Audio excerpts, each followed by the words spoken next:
Test 3. The test is split into 4 sections, sections 1, 2, 3 and 4. You need to listen to the recordings and answer the questions in your book. The recordings will be played once only.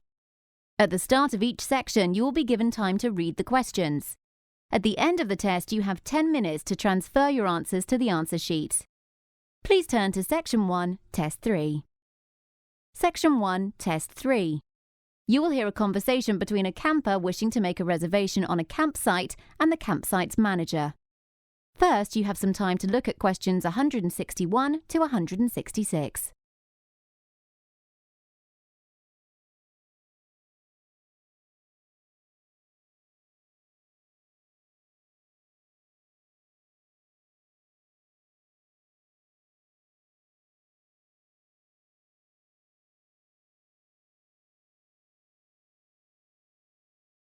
Hello, is that the Goodnight Camping and Caravan Park? Yes, it is. How can I help? Well, I need to know more about your facilities. OK, we have over 80 pitches, including 20 for caravans. The site has a large kitchen and dining area, toilet and shower facilities, also a laundrette and electricity points. A simple grass pitch is fine, but can I bring a dog? Yes, this is a dog-friendly site. You can bring up to 2 dogs per pitch, free of charge. What else would you like to know? Are campfires and barbecues allowed? Yes, they are, but only on the riverbank, away from the tents. Well, do I need to book in advance or can we just turn up?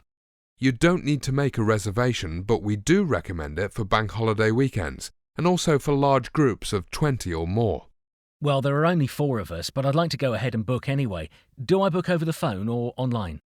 The easiest way is via the website. Right. Do you accept credit cards? Yes, we accept credit cards, debit cards and PayPal. If you prefer not to pay online, you can make a booking by forwarding a cheque for £20, enclosing details of the dates you want and the number of pitches you need. I'm afraid we cannot refund the deposit if you cancel. And what was the tariff again, please? I mean per night. Oh yes, sorry, I forget that. It's £8 per head per night, which includes access to all the facilities. OK, well that seems straightforward enough. Now, can you supply firewood? Yes, we do. It's £3 per night, or you can bring your own. Right. All I need now is your webpage address. Before you hear the rest of the conversation, you have some time to read questions 166 to 170.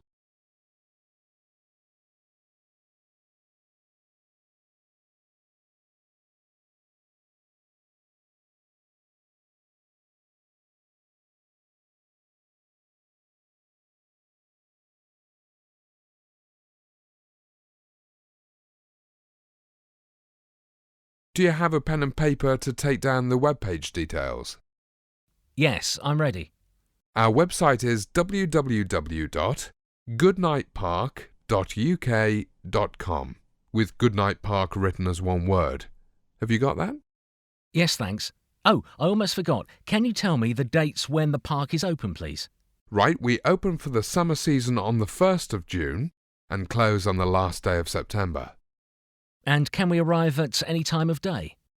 You need to call in at the reception office between the hours of 8 a.m. and 4 p.m, and if you have booked online, you can turn up as late as 9:30 in the evening. Well, that's useful to know. We'll be travelling by coach and then by bus. We hope to arrive by 3 o'clock in the afternoon, but we could be delayed by traffic. Looking at the map, it's a journey of at least 100 miles. Where did you say you were travelling from? It's Chester. Do you know it? Not very well, but I think you'll use the M5 motorway for most of the journey. OK, there's just one last thing, really. Can I have the postcode and the GPS coordinates of the park, if possible, please? Well, I don't have the GPS coordinates to hand, but they are on the website. The postcode is GL2 7JN. If you put it into a sat-nav, it will get you to within 200 metres of the park. OK, I'll do that. It's a Gloucester postcode, isn't it? Yes, that's right. Fine. I have all the information I need. I'll book online later today. Thanks for your help. Hope to see you in a few weeks. Bye for now. See you when you arrive. Bye. That is the end of Section 1, Test 3. You now have half a minute to check your answers.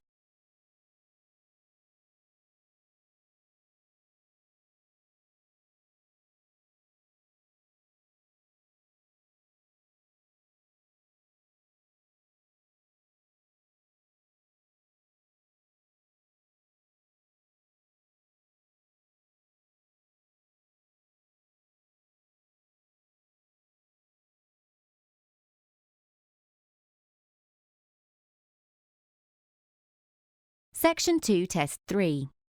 You will hear a volunteer coordinator speaking to a group of conservation volunteers about the programme of work for the weekend. First, you have some time to look at questions 171 to 177.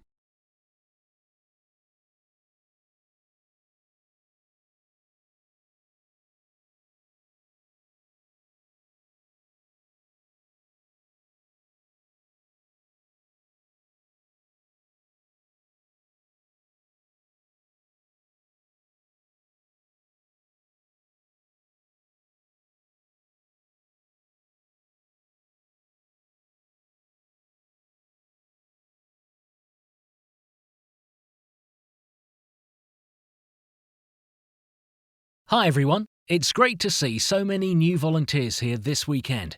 We have a wide variety of outdoor work planned, all aimed at improving the countryside and protecting the natural habitat.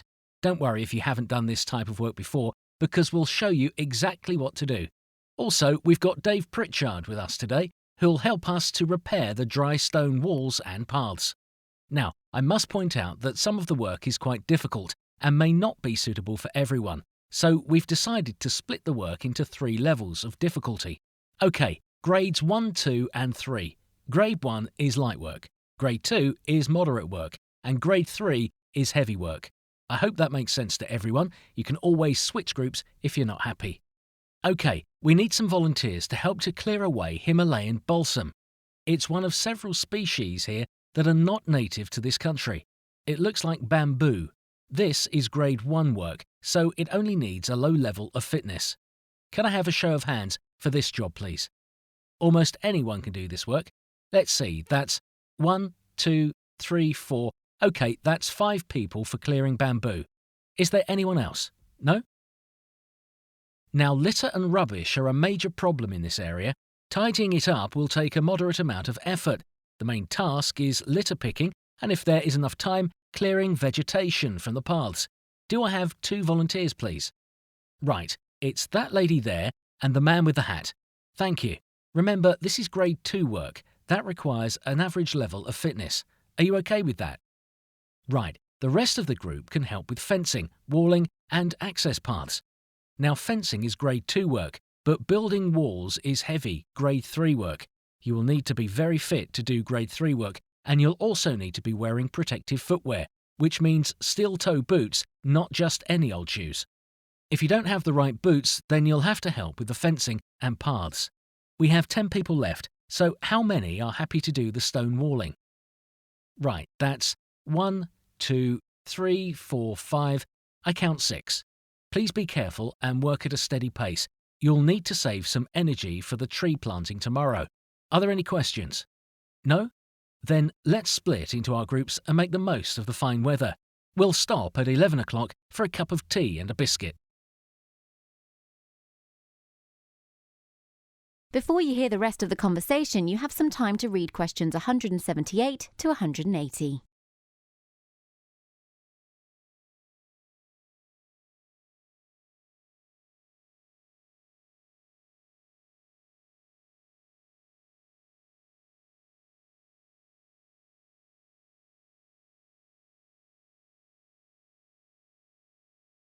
Hi, I'm Dave and I'll be helping you repair this stretch of dry stone wall today.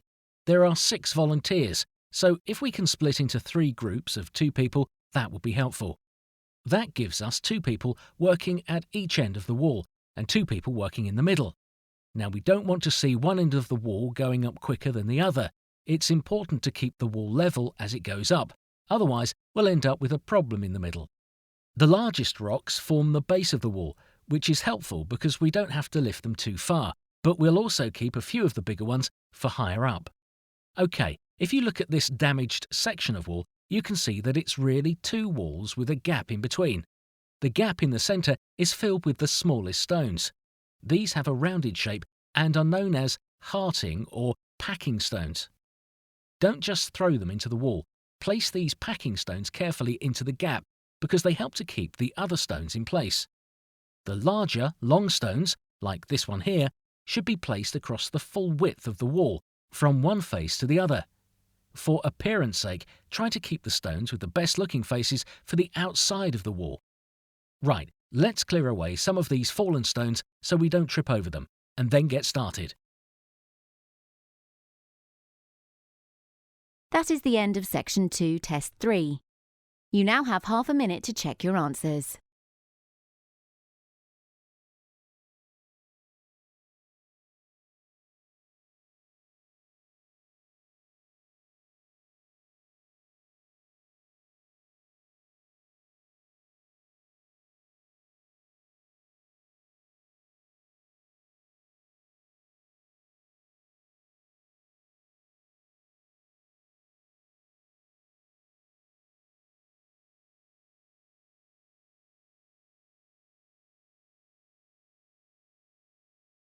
Section 3, Test 3. You will hear an interview with a student placement officer talking about work placements. First, you have some time to look at questions 181 to 185.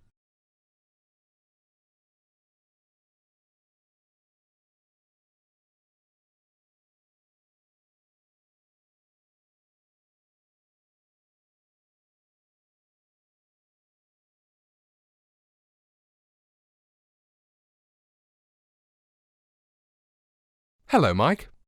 Hi Dave, come in and take a seat. Thanks. Can you explain to our students how a work placement increases their chances of securing a job after they've graduated? Well, the most obvious thing to say here is that many graduates go on to work for the company that offered them the placement experience in the first place. Yes, I can see why this might happen, but in a more general sense, what are the benefits of a placement? Right. Placements give students a real insight into the culture of the workplace and how they can transfer their knowledge and skills to it. By drawing on placement experiences, graduates are able to sell themselves more effectively when applying for a job or compiling a CV. And at the interview stage, graduates appear more confident and can express themselves in a language appropriate to their chosen career. Okay, fine. And what about the employer's perspective on work placements? How do employers benefit? Employers can see how a prospective employee performs within a team, also whether they are a good communicator and problem solver. It's a job with duties and responsibilities at a level that an undergraduate should cope with. Work placements help employers to recruit the right person for the job. And what about when the student returns to college at the end of the placement? What advantages does the work experience bring to college work? Well, the majority of students find their placements to be positive learning experiences. Work experience enables students to make links between theory and practice, which should facilitate academic learning. Right, and just one last thing on placements. What about mentorship and support during the work placement? Each student has a mentor in the workplace and a placement tutor, an academic member of staff who makes regular visits to the workplace to discuss the student's progress and, if necessary, resolve any problems or issues. Okay, thanks, Mike. Before you hear the rest of the interview, you have some time to read questions 186 to 190.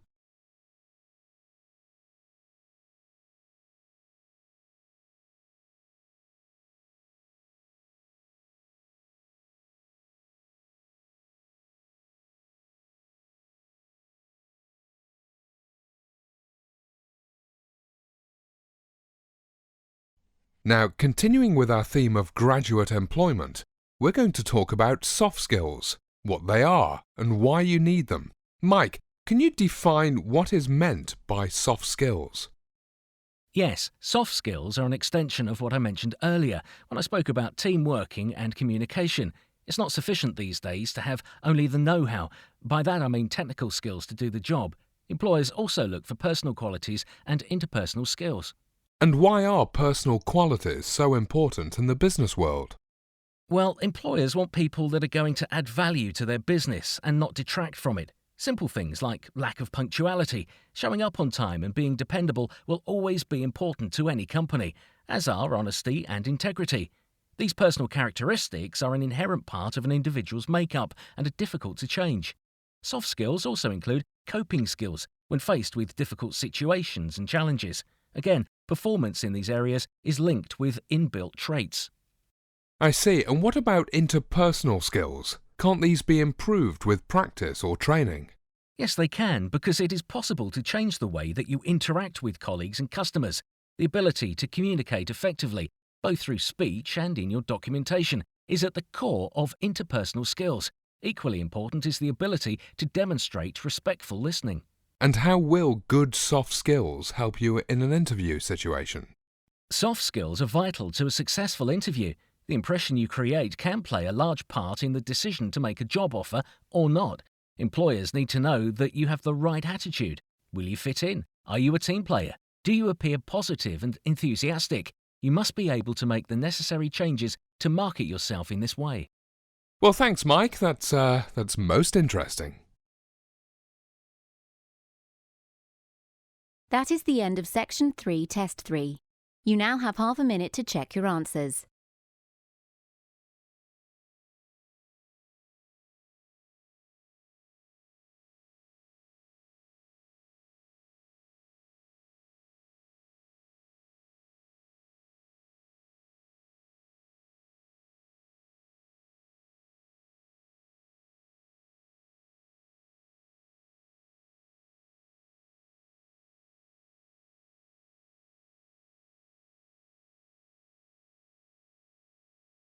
Section 4, Test 3. You will hear a lecturer talking about Charles Darwin and the Galapagos Islands. First, you have some time to look at questions 191 to 200.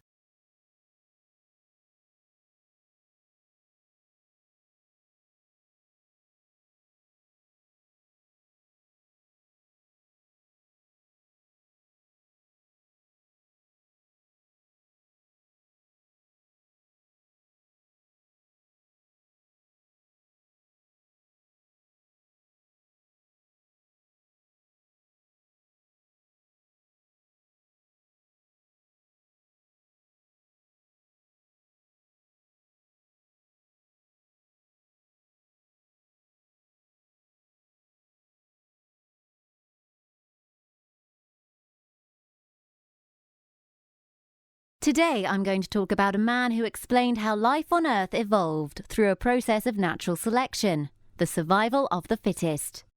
His name is Charles Darwin, and he was born in England in 1809. Darwin's mother was the daughter of the renowned Staffordshire potter Josiah Wedgwood, and his father was a wealthy doctor. Darwin's mother died when he was 9 years old, and his father sent him to boarding school. During vacations, Darwin would collect and study wildlife, especially insects. In 1825, Darwin attended the University of Edinburgh to study medicine. However, he lacked the aptitude for the subject, being more interested in botany. He joined a student natural history group which introduced him to the science of geology. Darwin left medical school 2 years later without completing his training. Darwin's father was disappointed by his son's failure at Edinburgh, and he sent him to Cambridge to study theology. He graduated from Cambridge in 1831, aged 22, but decided against becoming a clergyman, much to the dismay of his father.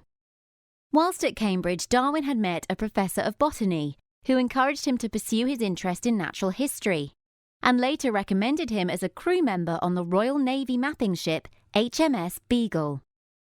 The ship embarked for South America in 1831, sailing from Plymouth, England. It dropped anchor in Brazil, Argentina, the Falkland Islands and Chile, before arriving at the Galapagos Islands in 1835. Here Darwin observed species of plants, birds and reptiles that were unique to the islands. The rest of the journey took in Sydney, Australia and Cape Town, South Africa, with stops in the Keeling Islands and Mauritius.